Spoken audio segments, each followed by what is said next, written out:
Hey guys, and welcome to Ask Mark number 45. Happy Friday, everyone. I hope everyone had a fantastic week and has a good week ahead of them. Weekend ahead of them. That's, again, if you're watching this as this video goes live, or happy whatever day you're watching this right now. As always, I'm joined by Mark, because it's called Ask Mark. It would be a bit weird if Mark was not in Ask Mark. How the devil are you? You look a bit chilly in your dive locker.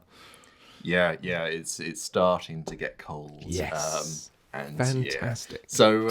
Yeah. So took the dogs out this morning, and you're like, oh, I might have to defrost the car. Luckily, I didn't. But it's starting to get to that season where you start to need sort of layer up. But I'm good. I had a delivery this morning of some mermaid gin. Not sponsoring the episode or anything, but from our sister company, Country Attire. So that makes a really satisfying noise. That does. Go on, down it on camera. Let's do this. A drunk ass Mark. I've got some cider in my fridge. I can go grab that. Go for it, guys. But yeah, you're all right. Good. That's good to hear. You're drunk and you're ready to rock and roll. All right. Well then, let's get. Not yet. Yeah. Well, you say that. You have been a bit slurry your words the past couple of minutes, Mark. I just love you. It's cold. It's cold. Yeah, calm. That's it. Anyway, let's move on from your alcoholism and let's go straight into the question. So the first one is from PNW Prospecting. Catchy name. They say, so you might not be a fan of Hookah. Yeah. But what if surface-fed gas supply? Yeah. Not the other Hookah. But what if there is no other option? I do gold dredging. And we use Hookah setups because we run for hours on end and there's no way we could use tanks. Yeah. Oh, yeah. There's nothing wrong with surface-fed systems. I mean, they use it for commercial diving. They use it for all sorts. But yeah, I'm not a fan of like Hookah systems from like the get-go for the uninitiated, people who've never been trained on scuba or anything. As long as you know what you're doing, you're trained, you're qualified, and you're using the right equipment, surface fed supplies are perfectly fine. But yeah, it's more for who they're trying to aim it at in that like recreational sense. They're aiming it at like holiday family snorkelers. They'd normally just be on the surface, and if a bit of water gets in their snorkel, you can just lift your head out of the water. That's who they're kind of aiming these sort of new systems for. And they're just a little bit too dangerous in my mind, allowing someone to go down to those depths where you can still, if you hold your breath and ascend, you can still really hurt yourself, damage your lungs. But no, for like trained commercial divers or like prospecting businesses like yourselves, it's nothing wrong with them because you know what you're doing. You know if something goes wrong, you have some kind of redundancy or how to get up to the surface safely. But no, there's nothing inherently wrong with the systems themselves. It's more who they're aiming it at.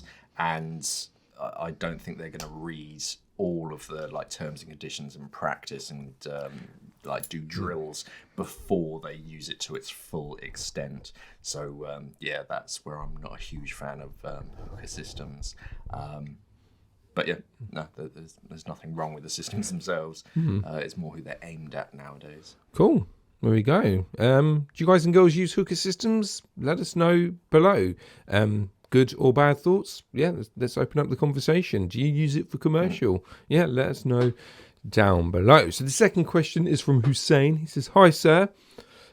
Hello. Sir is my dad. Could be writing to either of us. Yes. Sir is my dad, though, not me. But anyway, he was knighted. Wow. He was. Yeah. I'm a lord technically, but more importantly, I'm actually a reverend because I've been ordained. But that's got nothing to do with this question. So sorry, Hussein. I'll crack on. They ask, what fin would you recommend for an open water diver who's fairly new and doesn't know what to buy and is confused? You need to buy fins that go on your hands, mate. They're the best types.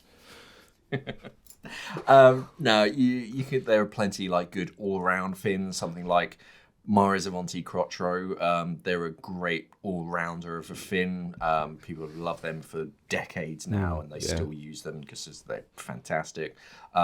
Apex RK3. Fantastic tough pair of fins. They're going to last you forever. They're fairly compact as well. Cressy Reaction, the EBS version, they're quite nice. There are plenty of sort of decent all-rounder styles.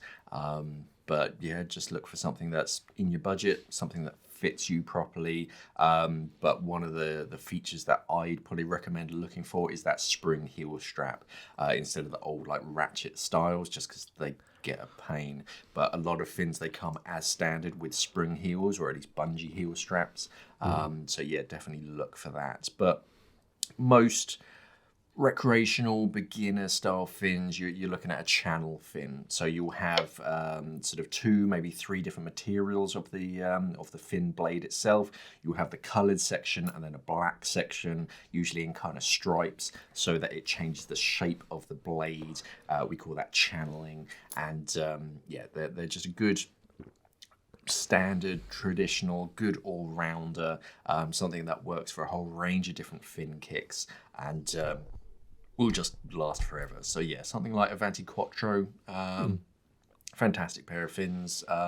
They haven't changed the design in tens of years whenever they sort of first brought it out, because they simply don't need to. They just add more colours and they change the fin strap. Yeah, the RK3, again, that design hasn't really changed that much for a long time, and they're just a good, tough, single-piece fin, very, very tough, and they come in a range of colours nowadays. It's they're becoming a very popular pair of fins, both sort of diving in the UK and abroad. It's because we keep ramming it down people's throats. That's why. Yeah. Because they're a good pair of fins. And yeah, I mean, yeah, they do weigh about 3 kilos or something. Most fins, they're starting to weigh between like 2 and 3 kilos. You can get some that are a little bit lighter, sort of under the 2 kilo mark, but realistically, you're looking at sort of 2-3 kilos for a pair of fins, depending on your size, obviously. Or yeah, Cressy Reaction EBS, they're quite a nice pair of fins. But yeah, there's plenty out there, but those would be my 3, like off the top of my head, best all-rounder type of fin. I've got a fin that beats all of them. Oh no. Yeah. Go on then. The Shearwater Terek. It's the best fin ever. It's lightweight, it's small, aerodynamic, and they're fairly expensive for a pair of fins. Yeah, but if you're going to do it, go big or go home. You know what I mean? You need 2 of them, obviously, for each foot. Wrap it around your wrist. I'm not actually wearing my Terek today. I'm wearing my Simply Scuba 500 meter watch. Have we still got them in stock? I think so. Yeah. Available at Simply Scuba. Link. There's a link. There'll be a link popping up. I don't know where I am on the screen on this one, but yeah, somewhere up there. Go buy them. They make a fantastic. So, yeah, that one. Cool. Cheers. They make a fantastic Christmas present. There you go. Guys and girls, what fins? I love mine. Yeah, it's good. I love mine too. I don't have a watch because I can't tell the time. You can CGI one in. Yeah. Oh, great. Yeah. No, I can't. Anyway, guys and girls, what fins did you start with when you first dived in? Let us know your stories. Were they the right ones? Were they the wrong ones? Let us know below, please, and let's help out Hussein if there's any other brands or styles that Mark didn't answer. Let us know in the comments below, please. So the next question is from James. Hello, James. He says, can you elaborate a little on the brass bolt snap? Hey, really? We had to get a bolt snap question in here, Mark. Yeah, we did. Yeah. I thought the main problem with brass was that it's a weaker metal, but for lightweight items, does that really matter? Right, I'm going to go make a coffee, go have a nap. This is going to be fun, guys. Kind of. I mean, yeah. And also, before you start,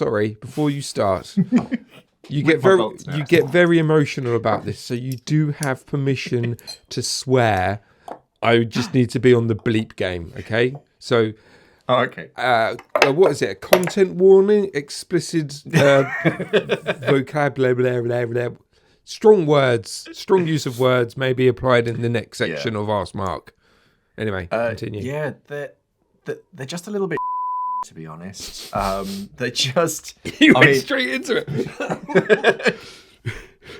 I mean, literally. I mean, I've had most of these bolt snaps for a fair while though, but I don't really use, and I don't think I ever have used them. But this one, it's been sat in a drawer and it's bent.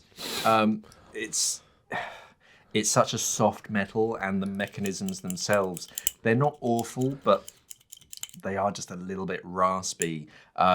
But yeah, it just makes it a little bit harder to clip things on when the hook of it is literally bent that badly. And I don't think that one is bent just a little bit. You might be able to see, whereas all of my steel ones are perfectly straight since the day I got them.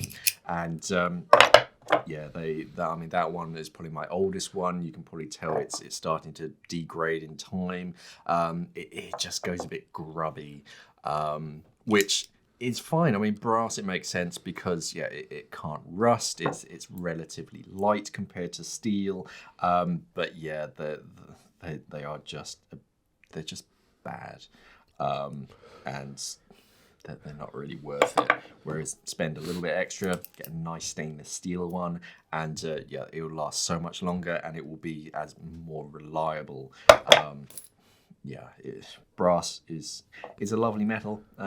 Most of our regulators are made out of marine grade brass. It's just chrome plated. But yeah, as far as hardware, it's not that great. You only tend to get them with like cheaper spools. You get them as a freebie, but they just go straight in a drawer or just like thrown around in my dive locker, to be honest. Oh, okay, fair enough. Do you reckon they'll ever make a carbon fibre bolt snap? I quite liked X Deep's April Fool. Oh, you're still going on about that? Year. And it was gold. Yeah, that would be quite cool. I know gold's quite a soft metal as well, so it would just be for display purposes only. But yeah, I'd love a gold, like a solid gold bolt snap, or even like gold plated. That would be pretty funky. But carbon fiber, no. I've seen like ceramic. Mares do a black ceramic coated one, which is pretty cool. But I imagine they get lost really easily. No, I bet. But matte black is kind of sexy when it comes to opposite of gear. But you can't beat a good stainless steel, tough, decent action bolt snap. They are pretty good. Do you know who needs to get into the bolt snap game? Mm-hmm. Apex. And they need to add their colour, because obviously the next couple of years they're doing their colour, like a nice bright orange or a purple bolt snap. Yeah, they need to jump on that Apex. Apex, if you're listening, jump onto that right now. Do some bolt snaps and do it in the colour palette that you've got for your gear for 2021 and 2022.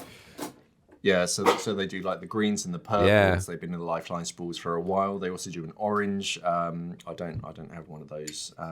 They do have a blue in their Lifeline spool range. There we go.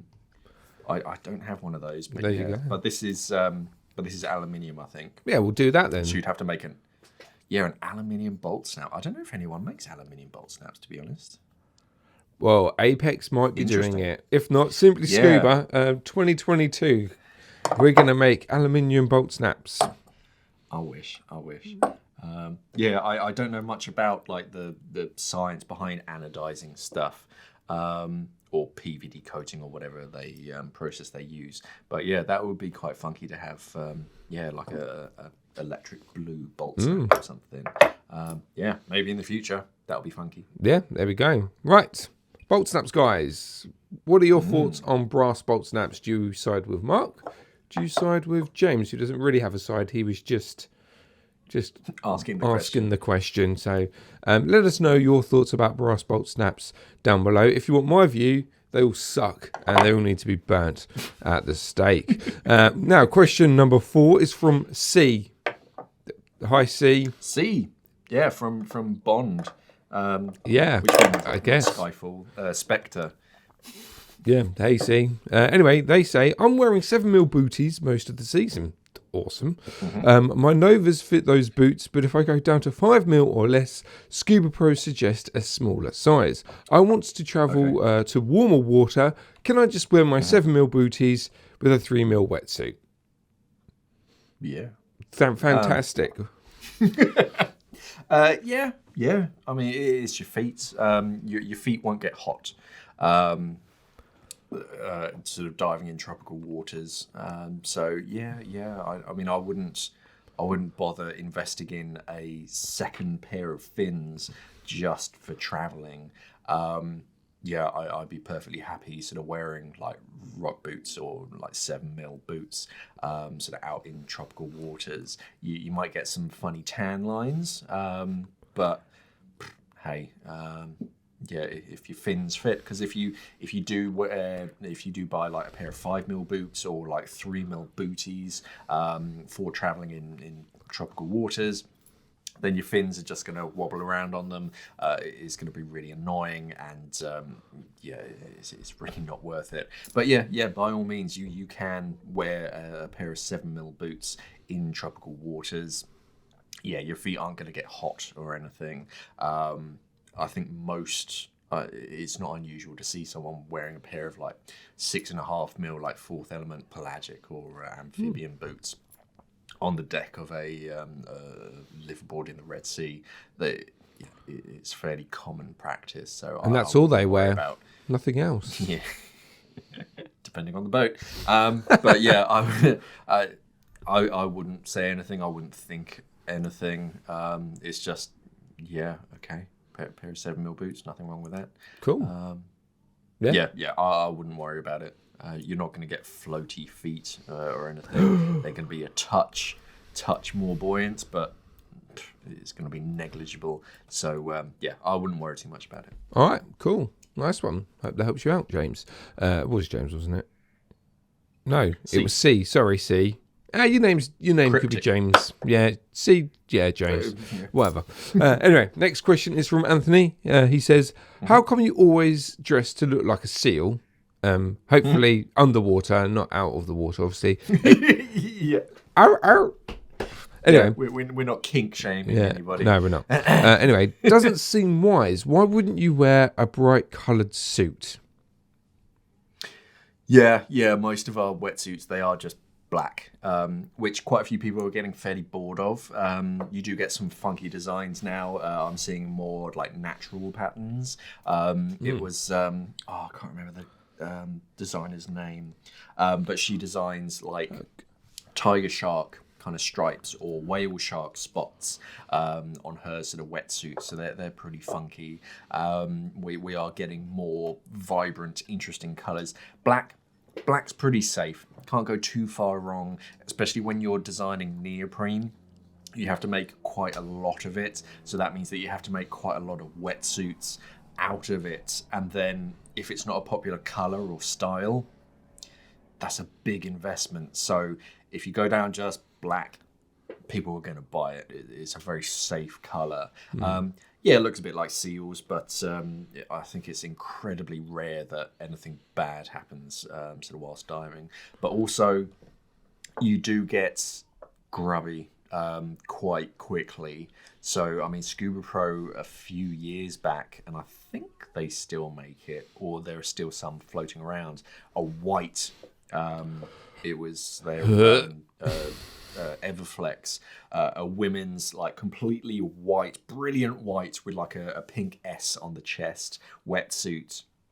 And yeah, it's very striking, very bold, but after 2 dives, that's just going to be whatever color the algae is where you're diving, because it sucks. You brush against something and you're just going to get a stripe down your arm. You're never going to keep that clean. White is hard enough to keep clean above the water, let alone under the water when you're diving around stuff. And then you throw it in your kit bag and stuff. Yeah, it is a real pain to try and keep clean. So black is a very safe color. Doesn't really discolor over time. So yeah, most wetsuits are just standard black. But we are becoming a bit more vibrant nowadays. We are seeing more colours and more sort of designs and styles. Fourth Element, they're coming out with like royal blues in their surface wetsuit, which is very smart. I mean, if you just look at some of the spearfishing wetsuits, they're pretty funky nowadays. But yeah, Aqualung, they've got their extreme wetsuits, but the men's one is like an olive color with red shoulders, which is quite striking. That's quite sort of interesting. Then we got the women's version, which is like a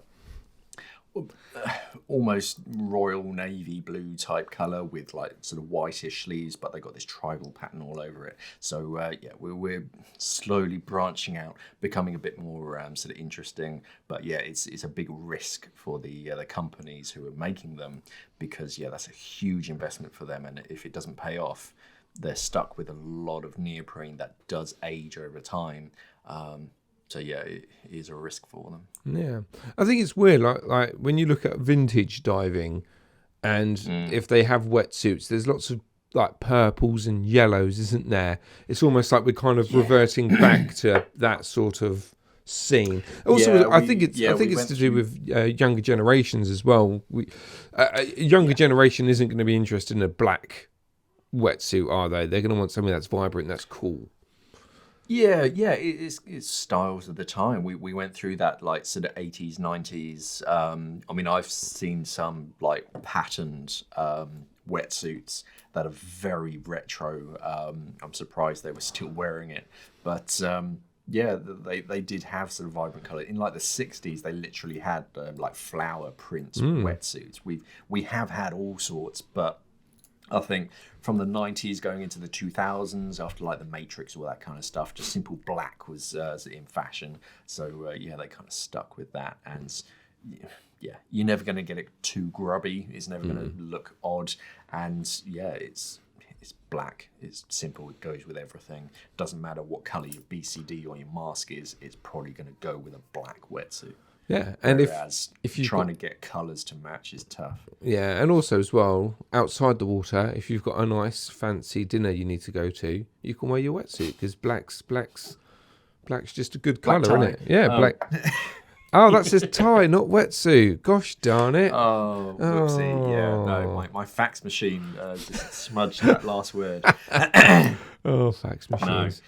I mean, I was talking to someone with from Sunto, and they were saying how on their D4 series of dive computers, how hard it is just to get the color of the silicone strap to match the plastic body of the dive computer. So they're really limited in getting like two separate materials to match even roughly, let alone perfectly. So trying to get your mask and your snorkel and your dive computer and your like regulator hoses, BCD and your wetsuit to all match is kind of tough. So yeah, they try and keep it as like fairly neutral as possible, and lazy. It ends up being black. They're lazy. Yeah. They need to step it up. It's the safe choice.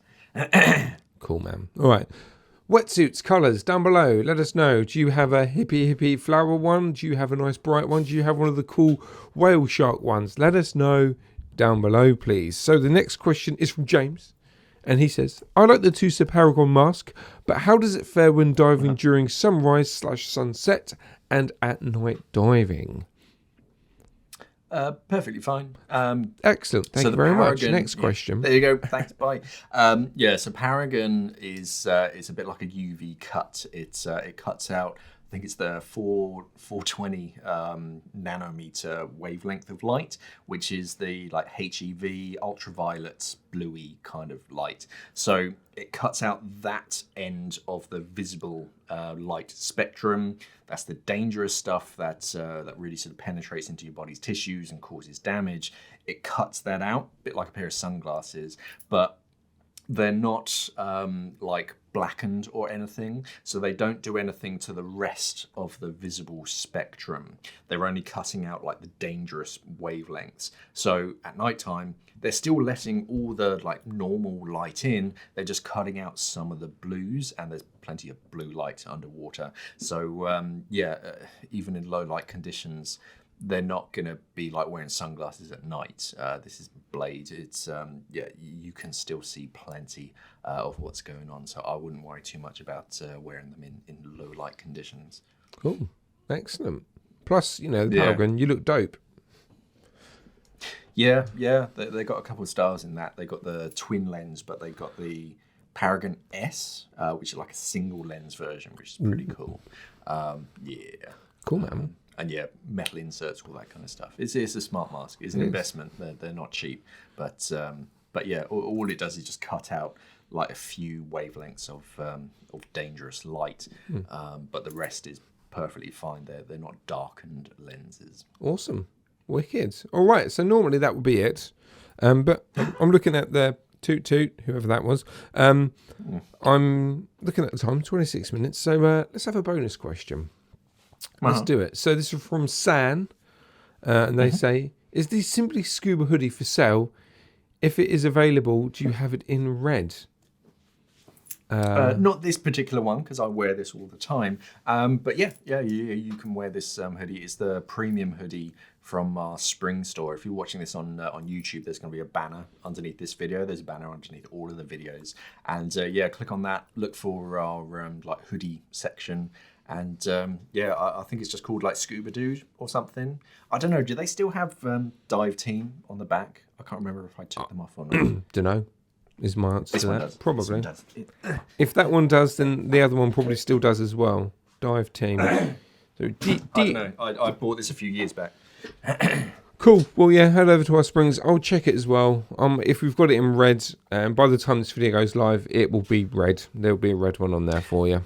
Some designs, especially the eco ones, we can only do in like blues and like greys and blacks. Yeah. But other styles, we red is an option. So Head over to there. I think you can.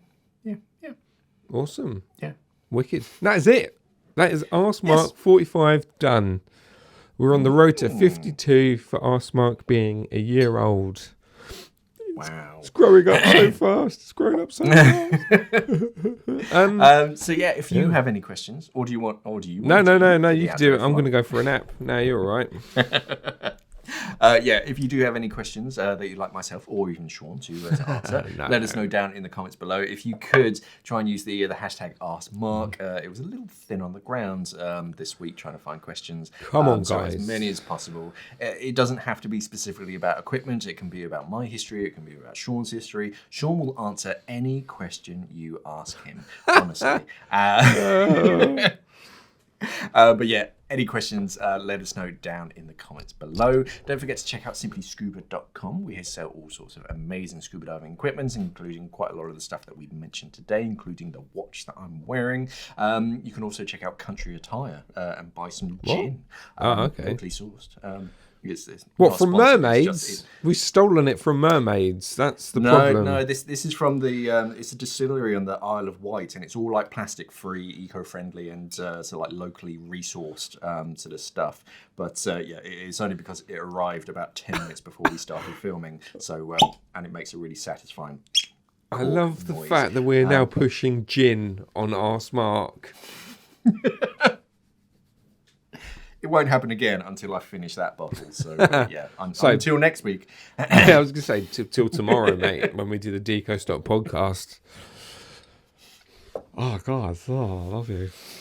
Anyway, that's it. Head over to SimplyScuba.com. Thank you for watching and or listening, everybody, and of course, safe diving. Stay classy, scuba divers.